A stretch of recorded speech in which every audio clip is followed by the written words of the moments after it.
माना जाता है कि चिंता और चिता एक समान है। जिस तरह से घुन अनाज को पोला कर देता है, दीमक वृक्ष को खोखला कर देती है, उसी तरह चिंता शरीर को धीरे धीरे क्षीण करती जाती है, जिसकी चरम परिणति मृत्यु है। अर्थात चिंता का शीघ्र समाधान न मिले तो शरीर को चिता मिल सकती है।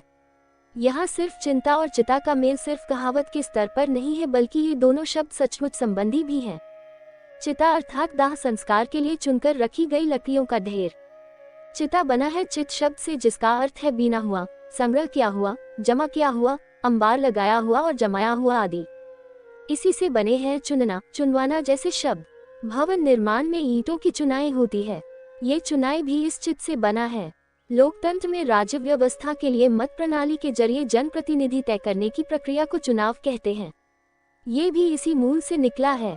यही नहीं, फारसी का चुनिंदा शब्द, जिसे चुनिंदा के रूप में हिंदी में खूब इस्तेमाल किया जाता है, इससे ही निकला है, जिसका मतलब होता है चुना हुआ, छाटा हुआ। जमा करना, एकत्र करना जैसी क्रिया के लिए संचय, संचित जैसे शब्द भी इसी मूल से निकले हैं। ये सब शब्द बने हैं संस्कृत की ची धातु से, जिसमें ढेर लगाना, बीनना, जड़ना, ढकना, भरना, एकत्र करना, संग्रह करना जैसे अर्थ शामिल हैं। चित से ही बना है चित्यम, जिसका मतलब होता है दाह संस्कार करने का स्थान। गौर करें कि बौद्ध और जैन देवालयों को चैत्य, चैत्यालय भी कहा जाता है। ये चैत्य भी इससे ही बना है। बौद्ध महास्थविरों के अवशेष इन चैत्यों में रखे जाने की परंपरा रही है।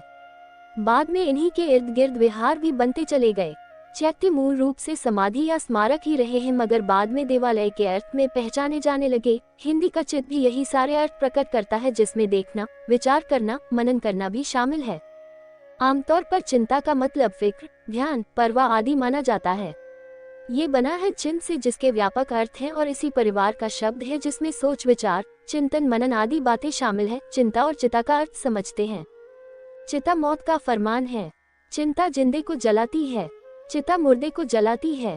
चिता ही अंतिम सच है, चिंता पहला ही सच है। चिता को 2 गज जमीन चाहिए, चिंता को केवल दिमाग चाहिए। चिता में आदमी जलता है, चिंता में आदमी घुलता है। चिता तो एक बार जलाती है, चिंता तो बार बार जलाती है। चिता तन को जलाती है, चिंता मन को जलाती है। चिता लकड़ियों में पहुंचाती है, चिंता चिता तक पहुंचाती है। चिता में बिंदी नहीं लगती है, चिंता में बिंदी पहले लगती है। चिता चिंता से अच्छी है, चिंता रोगों की गुच्छी है। तो मित्रों, आप सभी समझ गए होंगे कि किस तरह से चिंता और चिता में फर्क है। आप सभी को ये जानकारी कैसी लगे तो मुझे कमेंट बॉक्स में आपके सुझाव जरूर लिखें।